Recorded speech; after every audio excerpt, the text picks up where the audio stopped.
Hi again, Doug here from Xframesfpv, and today I've got a mini review for you of the Spektrum DX6 and the FrSky X9D+. Now, this is not going to be an in-depth review that goes into all the programming capabilities of both these radios.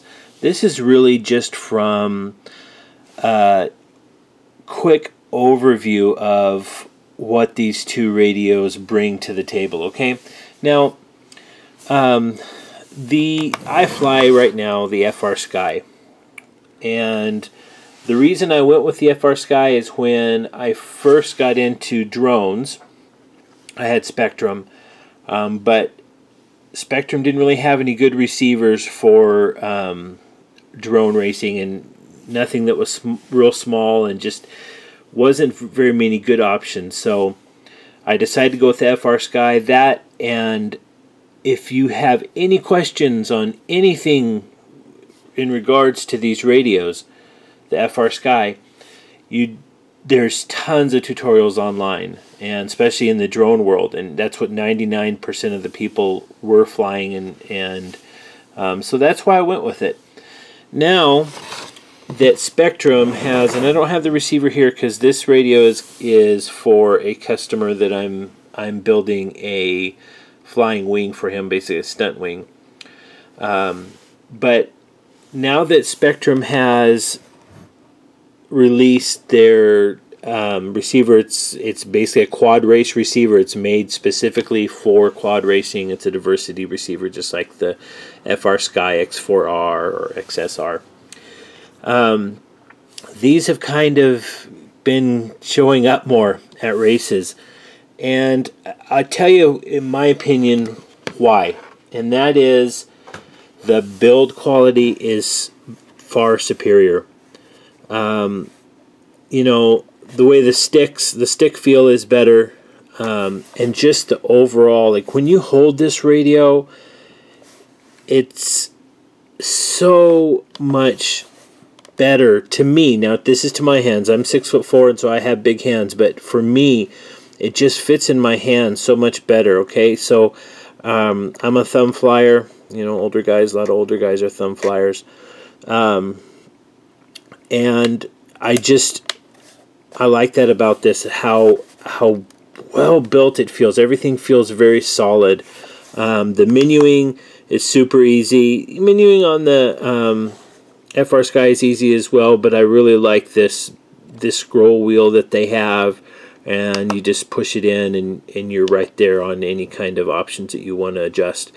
And it's more user friendly than the FrSky is. So, you know, I think that's why some people are going back or going to Spektrum now, is because I think they do build a better radio when it comes to quality.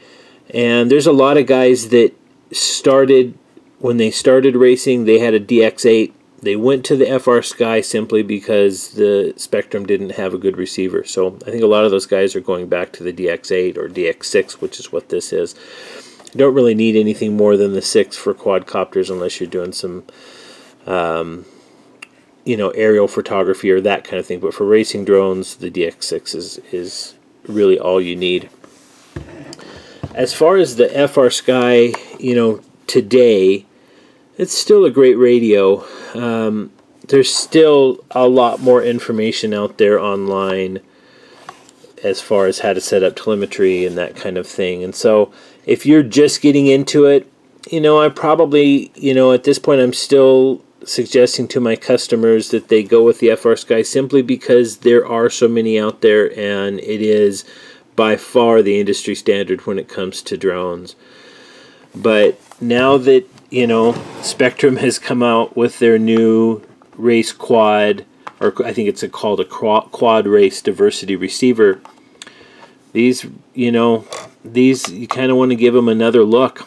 And so I just had both these on the table today, and I thought, you know, I really wanted to do just a mini review because I was holding and kind of messing around with the Spektrum last night and setting it up for this wing, and I'm just like, wow, this really is, I missed how good the Spektrum transmitters are. So that's my opinion, and that's kind of some information for those. But like of you that are out there, and like I said, if you're just getting into it, I'd probably stick with the FrSky, because there are a lot more tools out there for you to use when it comes to quadcopters. But man, people who've flown Spektrum before, now that receiver's come out, you're seeing a lot more of these out there. So hope you guys are getting something out of these reviews, and if you have any questions or comments, or if I make any mistakes, please let me know. Like I said, I am new to this. Only been doing this as far as the video side for about a month. Been building RCs for well over 20 years now. But please like, comment, subscribe, and have a great day. And I hope you guys get some time today to fly.